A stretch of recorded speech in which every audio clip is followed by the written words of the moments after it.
I am generally a huge proponent of keeping a GMAT error log, but keeping a bad one is maybe worse than not keeping one at all. I'm Erika with Target Test Prep, and today I'm going to show you how I error log with a real GMAT example question. In my 10 years teaching this test, I have seen a lot of pretty popular GMAT error log templates that I think are genuinely a waste of your time and might actually make your score worse. I want to save you from that. Before I jump into my example problem, let's make sure we're clear on the purpose of error logging. To some extent, error logging is useful for organization and categorization. By putting missed questions all in one place, it can be easier to spot patterns. For example, I'm getting a lot of reading comprehension questions wrong. I am missing a lot of notably easy inequalities and absolute value questions.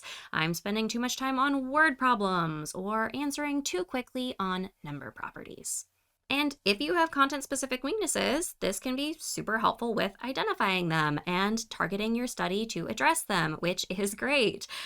But with a lot of error logs, this is all the benefit you get out of them because all you're logging is the problem's location, its stats, and your stats, which is unfortunate because it is just the tip of the iceberg in terms of error logging's usefulness. The rest of the value takes a little bit more work because it comes from analysis. This analysis comes from 3 questions. What, or what mistake did I make? Why, or why did I make that mistake? And finally, how, and this one's a 2-parter. How do I recognize an opportunity to make the same mistake in another problem? And how do I avoid it? Now, at every level, we have the opportunity to answer superficially and move on. What did I do wrong? I made a careless error. Why did I do it? I was being careless. How do I avoid it? I should stop being careless. But this is almost as useless as an error log with 0 analysis. Engaging with these questions is where the benefits actually lie, by allowing for further categorization and deeper insights into patterns and yielding powerful strategies that can meaningfully change future performance. Let's take a look at that example question. The problem I have here is in the Target Test Prep program, and I'm going to error log it using the built-in TTP error log tool. But these principles apply to any error log format, whether it's in a test prep program, an Excel spreadsheet, or a physical notebook. So this is a medium difficulty problem, and looking at it, you'd maybe superficially think, I'm struggling with exponents. But let's explore this a little more. If I look at the video solution, I see that it calls out a misapplication of exponent rules as a common mistake, assuming we can add or subtract the exponents of terms with common bases rather than factoring until the numbers are small enough that we can manually add or subtract them. And again, superficially, I might go, gotcha, that's what I need to work on.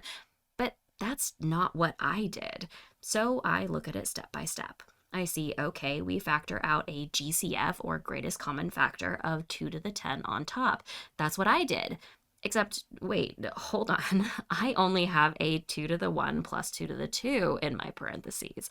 I completely missed that plus 1 at the beginning, which gave me a 6 instead of a 7 in my parentheses, such that when I reduced 2 to the 10 over 2 to the 8 down to 2 to the 2, or 4, I got 4 times 6 equals 24, when I should have had 4 times 7 equals 28. Now, at this point, it's tempting to say, got it. I made a careless math mistake. Next time, I'll be more careful and move on.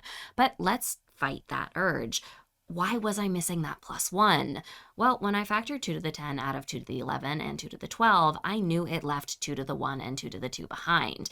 But when I factored 2 to the 10 out of 2 to the 10, I forgot that when I factor a term out of itself, I have to leave a plus 1 behind.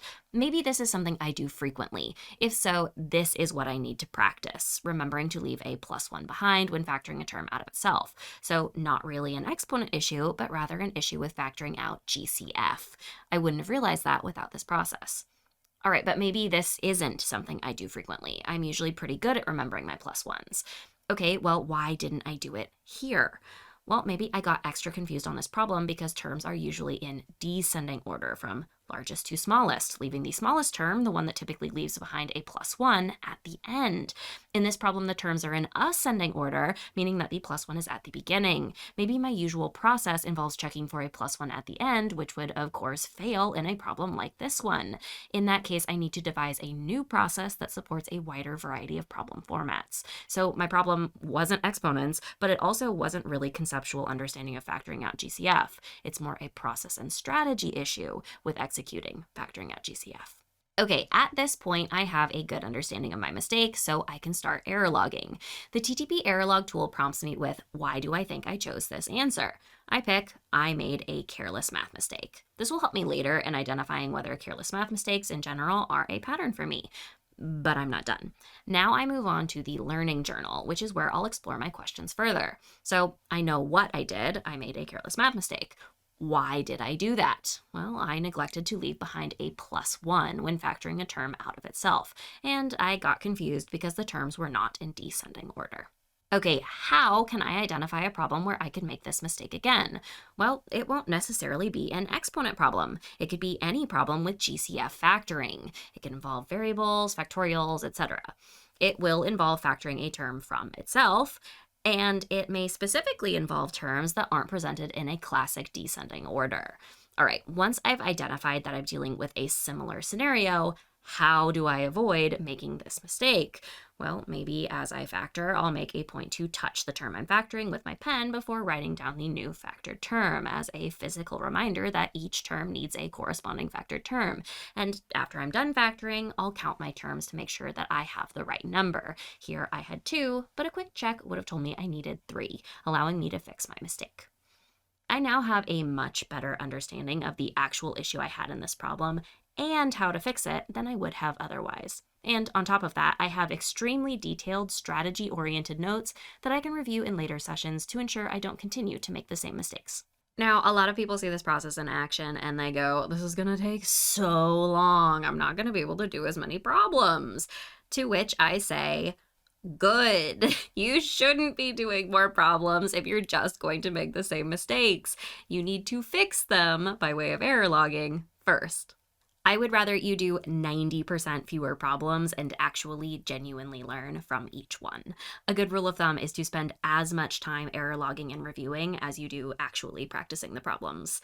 I guarantee you will get more out of your study time. Let me know in the comments if you have any questions or suggestions for future videos. I know a lot of people struggle specifically with error logging verbal questions. Maybe you'd like a part 2 on that? In any case, if this video helped you, give it a like and subscribe for more like it on Wednesdays. Thanks for watching, and I'll see you in the next one.